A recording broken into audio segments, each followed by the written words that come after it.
এগুলো তোলো।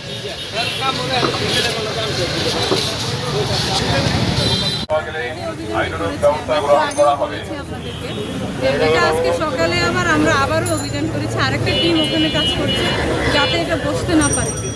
অলরেডি কাজ করে এটার ছবি এবং ভিডিও আমরা সদর দপ্তরে প্রেরণ করেছি।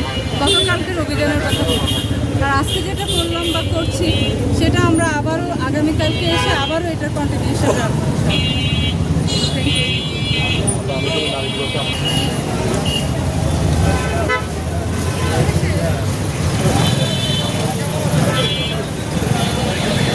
রাস্তায় ও ফুটপাতে যাদের মালামাল রয়েছে দ্রুত সরিয়ে নিন।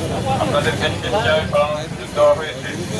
নির্দেশ অমান্য করলে রাস্তায় ও ফুটপাতে কোনো অবৈধ মালামাল পাওয়া গেলে আইনানুগ ব্যবস্থা।